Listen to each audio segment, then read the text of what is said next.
ఈ విశ్లేషణ ఉద్దేశ్యం కేవలం ఒక ఎన్నికల ఫలితాన్ని చూడటమే కాదు, సంఖ్యల వెనుక ఉన్న ప్రజల గొంతును వినడం. ఇది డేటా ఆధారిత నిష్పక్షపాత పరిశీలన. దీని ద్వారా భవిష్యత్తు పాలన కోసం ఒక పటిష్టమైన వ్యూహాన్ని ఎలా నిర్మించవచ్చో చూద్దాం. తాండూర్ ఎన్నికల ఫలితాన్ని మనం కేవలం ఒక ఓటమిగా చూడొద్దు. ప్రజలకు నాయకుడికి మధ్య బంధం ఎక్కడ బలహీనపడిందో అర్థం చేసుకోవడానికి ఇదొక అవకాశం. ఓటమి నుంచే కదా గెలుపుకు పునాది వేయాల్సిందే. సరే, మన ఈ విశ్లేషణను 6 భాగాలుగా చూద్దాం.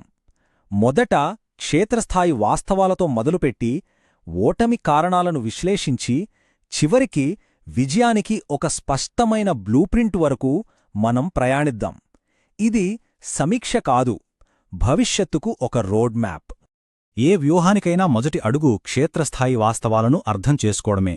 అసలు తాండూర్ నియోజకవర్గం ఎలా ఉంటుంది, అక్కడి ప్రజల జీవనశైలి, వాళ్ల ఆర్థిక పరిస్థితులు, వాళ్ల మనసులో ఏముందో ముందుగా పరిశీలిద్దాం. ఈ గణాంకాలు చూడండి.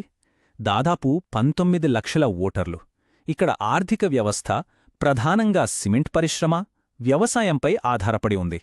ఇక రాజకీయాలను ప్రభావితం చేసే కీలక జనాభా విషయానికొస్తే జనాభాలో సగమున్న మహిళలు, అలాగే ముదిరాజ్, ముస్లిం వర్గాలు.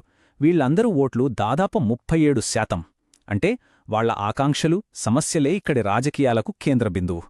సరే, ఇప్పుడు అస్సలు విషయానికొద్దాం. పక్కాగా సంఖ్యల ఆధారంగా మాట్లాడుకుందాం.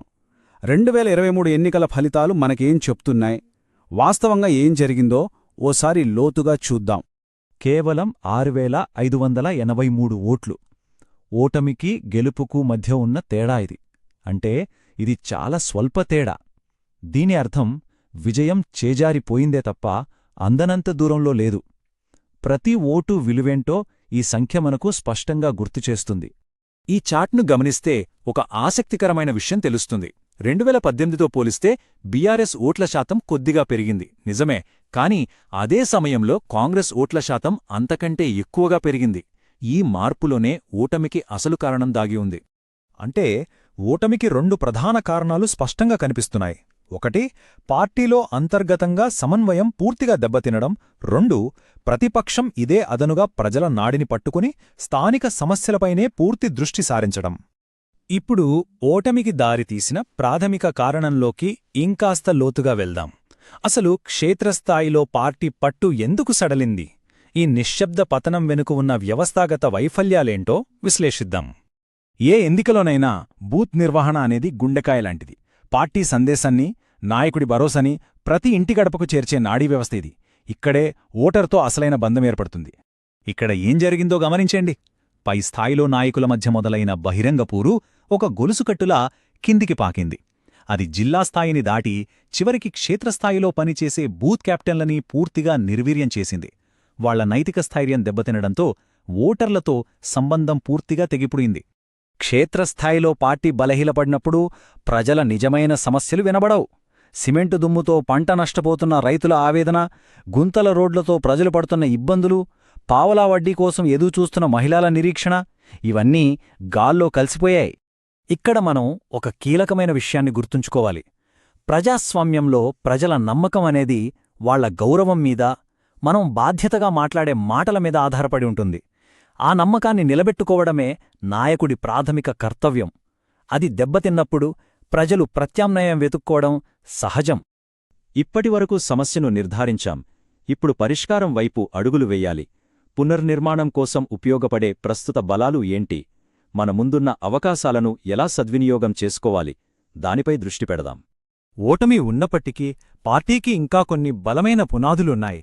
దళిత బంధు లాంటి పథకాలు, కంటికి కనిపించే అభివృద్ధి పనులు ప్రజల మనసులో ఇంకా ఉన్నాయి. ముఖ్యంగా స్వయం సహాయక బృందాలతో ఉన్న పాత సంబంధాలు ఒక పెద్ద బలం. వీటన్నిటినీ భవిష్యత్ ప్రచారానికి పునాదిగా వాడుకోవాలి. తాండూర్లో రాజకీయ భవిష్యత్తును నిర్దేశించేది ఈ వర్గాలే. ఈ 70,000 మందికి పైగా ఉన్న ఓటర్ల సమస్యలను అర్థం చేసుకుని వారి ఆకాంక్షలకు అనుగుణంగా పనిచేస్తే ఫలితాలను పూర్తిగా మార్చే అవకాశముంది. సరే, ఇప్పుడు ఓటర్ల నమ్మకాన్ని తిరిగి గెలుచుకోవడానికి ఒక స్పష్టమైన ఆచరణాత్మక వ్యూహాన్ని చూద్దాం. ప్రతి ఒక్క వర్గానికి ఏమి చేయాలో వివరంగా అంచెలంచెలుగా తెలుసుకుందాం. మహిళలు, స్వయం సహాయక బృందాల నమ్మకాన్ని తిరిగి పొందడం అత్యంత ముఖ్యం. మాటలు కాదు, చేతలు కావాలి. పెండింగ్లో ఉన్న బకాయిలను వెంటనే చెల్లించి చిత్తశుద్ధిని చూపాలి. విశ్వసనీయ స్థానిక నాయకురాళ్లనే భాగస్వాములను చేసి సంబంధాలను పునరుద్ధరించాలి. ఇక యువత విషయానికొస్తే వాళ్లతో పాత పద్ధతిలో మాట్లాడితే లాభం లేదు. వాళ్ల భవిష్యత్తుకు భరోసా ఇచ్చేలా ఉద్యోగావకాశాలు, స్కిల్ డెవలప్మెంటు, కొత్త టెక్నాలజీ గురించి మాట్లాడాలి. వాళ్ల భాషలోనే, వాళ్ల ప్లాట్ఫామ్స్లోనే వాళ్లతో కనెక్ట్ అవ్వాలి. మొత్తం మీద ఇది ఒక 5 సూత్రాల సమగ్ర ప్రణాళిక. తక్షణ సమస్యల పరిష్కారంతో మొదలుపెట్టి పార్టీలో అంతర్గత సయోధ్య సాధించి బూత్ వ్యవస్థను పునర్నిర్మించి కొత్త యువరక్తాన్ని పార్టీలోకి తీసుకురావాలి. చివరిగా ప్రజల దగ్గరికే వెళ్లి వాళ్ల సమస్యలు వినాలి. అయితే ఈ ప్రయత్నంలో ఒక నైతిక బాధ్యతను గుర్తుంచుకోవాలి. ఓటర్తో మన సంబంధం కేవలం ఓటు కోసం జరిగే లావాదేవీ కాదు, అది నమ్మకం మీద ఆధారపడి ఉంటుంది. కాబట్టి వాళ్ల గోప్యతకు, వాళ్ల సమ్మతికి విలువివ్వడం ద్వారా మాత్రమే ఆ నమ్మకాన్ని మనం నిర్మించగలం. ఇప్పటిదాకా మనం వ్యూహాల గురించి మాట్లాడాం. కాని అంతిమ లక్ష్యమేంటి? కేవలం ఎన్నికల్లో గెలవడమా? కాదు. అంతిమ లక్ష్యం ప్రజలను కేంద్రంగా చేసుకుని సమర్థవంతమైన పాలన అందించడం. గెలుపు ఒక సాధనం మాత్రమే, సేవయే అసలైన గమ్యం. ఒక్కసారి ఆలోచిద్దాం. ఎన్నికలు అంటే అధికారం కోసం జరిగే పోటీనా, లేక ప్రజలకు సేవ చేయడానికి మనం చేసుకునే ఒక పవిత్రమైన ఒప్పందమా? ఈ ప్రశ్నకు మనం ఇచ్చే సమాధానంలోనే మన రాజకీయ భవిష్యత్తు ఆధారపడి ఉంటుంది. అంతిమంగా విజయానికి బ్లూప్రింట్ అంటే సేవ చేయడానికి ఒక బ్లూప్రింట్. డేటా సరైన మార్గాన్ని సూచిస్తుంది, కాని ఆ మార్గంలో నడవటానికి కావాల్సిన అసలైన ప్రేరణ ప్రజలే. మీరు ప్రజలను కేంద్రంగా చేసుకునే నాయకుడిగా ఎదగాలనుకుంటే, మీ నియోజకవర్గాన్ని ఉన్నత స్థాయికి తీసుకెళ్లాలనుకుంటే blueprintstrategies.ai ని mgr@blueprintstrategies.ai వద్ద సంప్రదించండి, లేదా 08042041602కు కాల్ చేయండి. రాజకీయాలకు అతీతమైన లక్ష్యం కోసం పనిచేద్దాం.